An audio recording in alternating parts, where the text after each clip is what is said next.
It's that time of year again, and what better way to celebrate the spirit of the holiday as I rank some of the Marvel Christmas comics. I'm mostly going off of enjoyment, vibe, Christmas factor, and really whatever I'm feeling at the time, hence the varying degree of Christmas for some of these titles, so... let me just start by saying, what the f? This is a Christmas special. Do you know what that means?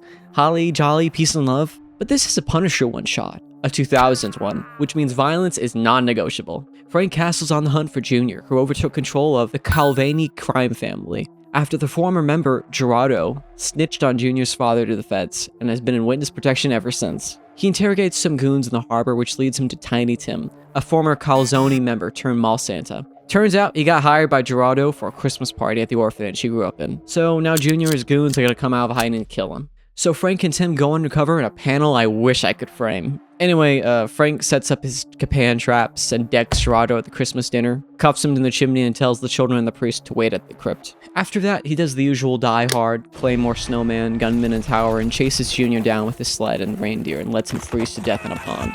Festive. Gerardo, someone who's trying to reform, kills Tiny Tim and tries to run away. He begs for forgiveness, saying, "What about peace on earth, goodwill towards men?" Didn't ask. Maybe next year.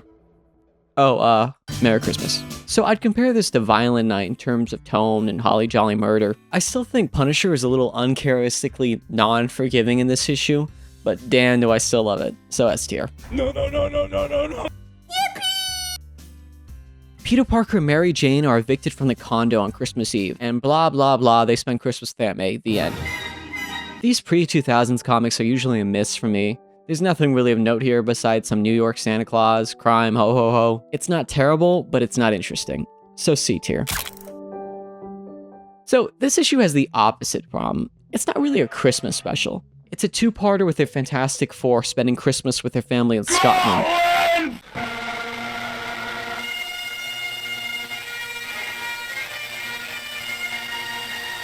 But the town's housing a Cthulhu squid-like monster who demands child sacrifices every 25 years. So the town kidnaps Mr. Fantastic's daughter. The Fantastic Four finds out, they all fight, they destroy the town, they eventually stop him. But plot twist, the monster was the reason the town never had any disease, death, unemployment, I guess. Aside from the cover, the setting, and I guess snowy Scotland, I wouldn't even call it a Christmas special. Just more of a normal plotline that takes place on Christmas like Die Hard. Also, Brian Hitch, the artist, has this weird 2000s art style where the children look like tiny adults. I'm ranking it higher than the last Spider-Man comic, but you know, it's fine. I wouldn't call it, it's not A tier material, so B tier. Another 80s comic, but this one's a little more interesting. Daredevil arrests a couple thugs on Christmas Eve. There's a poor kid who hates the world, so he tries to steal their loot, but Daredevil gives him a lecture about gifting versus giving. So he gives his skateboard to his friend. Pretty sweet. Kingpin is trying to buy up the land rights so he can make the tallest skyscraper in NYC, and bah humbugs the entire holiday. He makes his lawyers hound the landowners on Christmas, but they're insulted, and now refuse to sell now. So there's some interesting dynamic there. And he's really thick. It's a sweet comic that's got some nice commentary, justice, and all that, so A tier. Deadpool is having a Christmas party, but Spider-Man wasn't invited, cause his invite got lost in the mail or something. But Hawkeye accidentally opens a gift meant for Hawkeye, just not her. And it's a nod to him killing Bruce Banner in Civil War 2. Captain Marvel gets pissed, unusually. But Deadpool makes a point that all the heroes always come back to life, and he's not wrong. But without that, this story would have been over in like 4 pages, so. Captain America kicks him out of his own party. Elsewhere, the godlike basis of Santa Claus is tearing up New York for desecrating his holiday. Deadpool and Spider-Man team up. He's pissed because they made a mockery of his ancient holiday. So they fight, they learn, they prove Christmas is just like his holiday, with booze and gambling. So he reverses the destruction with his godlike powers, and the two spend Christmas Eve breaking up a gambling ring and Christmas sweaters. Overall, fun, simple. Can't say the comedy's always on point though, so B tier. Hey, it's the first real Marvel holiday special. The usual gist of these are self-contained anthology tales, usually with their own writers, artists, and about different heroes and villains. Mole Man goes missing, so the mole minions go around kidnapping Santa Clauses, because they think that'll bring him back. The Fantastic Four want to beat their asses to the ground, but Thing wants to find out why. So he does some detective work. Turns out Christmas was the only time Mole Man felt wanted, because while the other mall Santas would refuse to let him sit on his lap, his grandfather would, because I guess mall Santas have that power. Anyway, Fantastic Four goes body cam off, it beats them to the ground, so the Thing dresses up Namor as Santa Claus. But that doesn't bring him back, so they agree to stop kidnapping people. And actually, Mole Man went on vacation. Next up, the Avengers are having a Christmas party at the Sanctum Sanctorum. Some of the Avengers hit on MJ, some of the Avengers hit on Spider-Woman, some of the Avengers hit on Spider-Woman again. Again, running theme. Anyway, a teenager makes Santa Claus from an Ultron robot. Turns out to be evil, shocker, and attacks the Avengers. They stop him and find her, but she just wanted to make a Santa for children to believe in. So they have their Christmas party there instead. There's this weird white guy through this part, don't know who he is. Last one is a rhyming 1800s British sketch lithograph style about Hurricane having to break into a toy store so he can give his children presents for Christmas. I'm sorry for this next part. And would a player for MP3s bring Little Buford heartsome easy? Or was a robot dog a safer bet? Beaten by variety. Oh, how strange my destiny.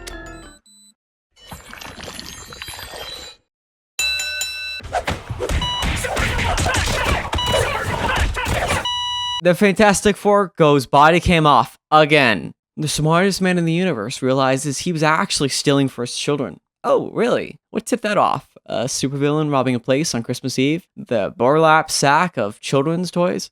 Or, maybe the fact he's robbing a toy store? You know, I don't really get it. Why? Like, little hurricane. He's not there for the scenery. I originally gave this an A, but I realize all three of them are really strong. S tier. Another anthology. There's a story about a robber named Mohawk. She might have robbed a bank or something. So Spider-Man fights her, but she gets away. She uses the money to buy presents for her family. Spider-Man finds her, calls the police, but then feels bad when he learns her family's dead, so he gives her a photo for Christmas. But if her family's dead, who is in the family room? Their dolls. She has life-size dolls of her dead husband and son. The end. Next story, Wolverine and students have a hockey lesson for punishment. They're told not to use powers. They do. Story ends. Nick Fury breaks into a Hydra base to tell an undercover S.H.I.E.L.D. agent his baby's been born. This could have been an email. What broken window? The Thing chases some mud monster, but it turns out he was actually stealing Christmas stuff for orphans. Blah, blah, blah. They celebrate Chanukah's Day. They're all fine. The last one being a nice celebration of all the Jewish characters, but, I think.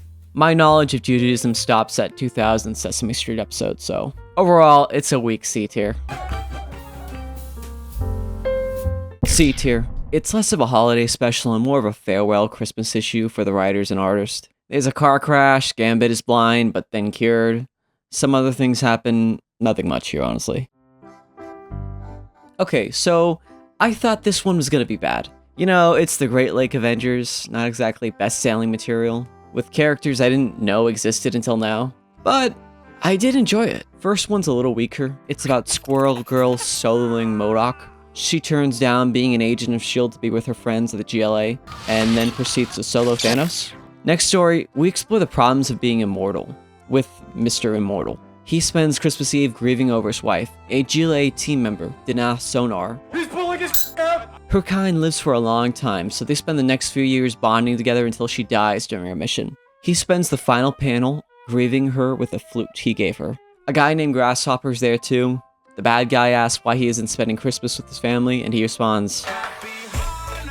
Next we see Damar, someone who's been turned into the Angel of Death, a doorman. But his dad's disappointed in him, says he's throwing his life away being a hero. But he's got work to do, even on Christmas. So he goes to souls that need to be led into the afterlife. And then we see... yeah. Also, the Cricket Man made a jump so high that sent him into space, and he died. Since the doorman is on the same reality wavelength as Santa Claus, he asks him if he has any gifts, miracles, so he can connect with his father. Nope. Could you just imagine finding out God existed and he's got nothing to say for you? That'd suck. I mean, he kind of deserves it because he wasn't the most welcoming doorman, but I'm beating around the bush.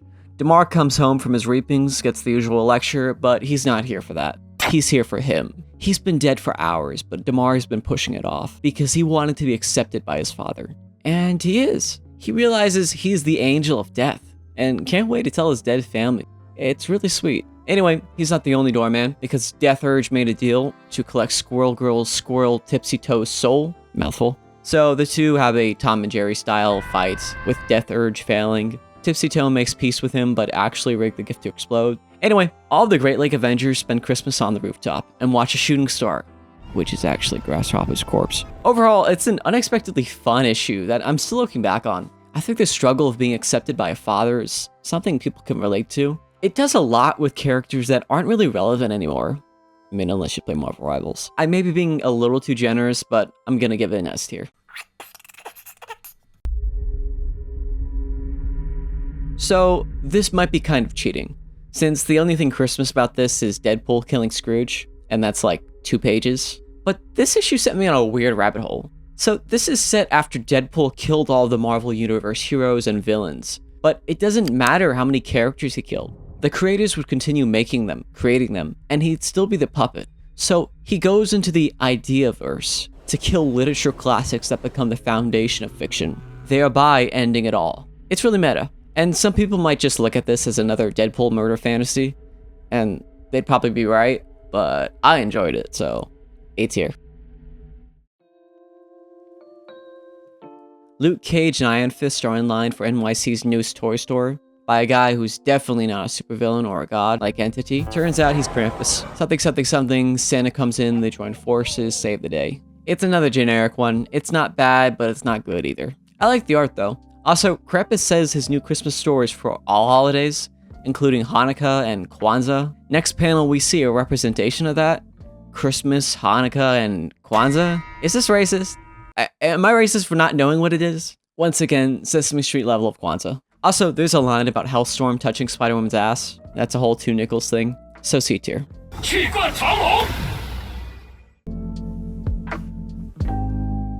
This is another one I really enjoyed. It's like an advent calendar, but for X-Men stories.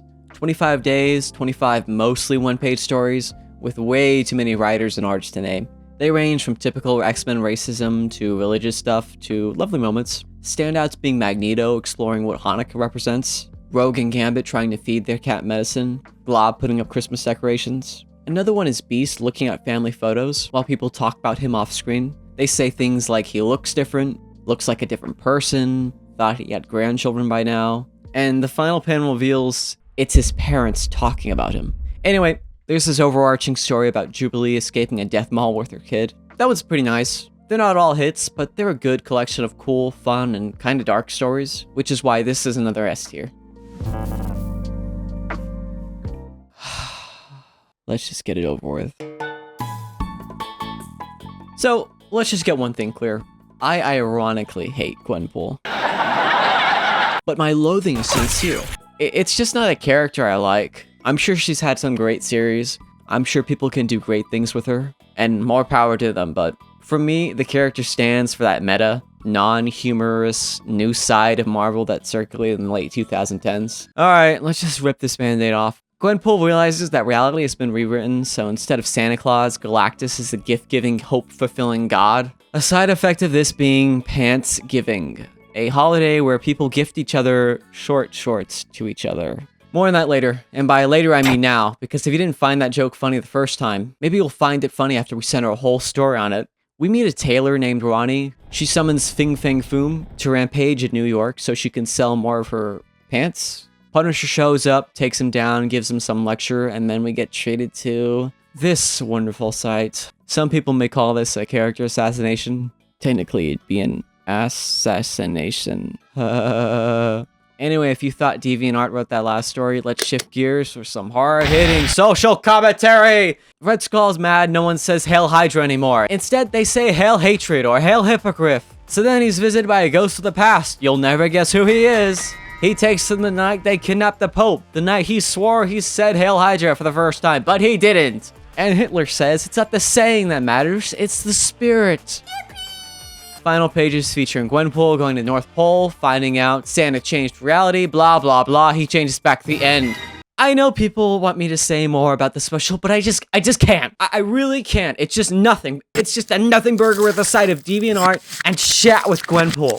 I liked Hawkeye telling Red Skull to go f himself, Ghost Hitler Summers there, D tier. You know what I'm getting? F tier.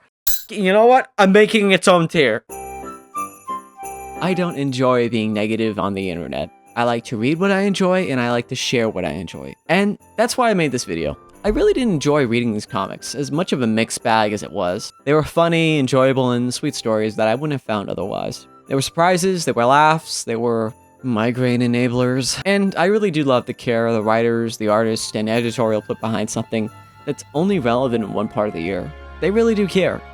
Or at least they pretend to. I don't know, tell me what you all think in the comments. And don't forget to like, follow, subscribe, and bye.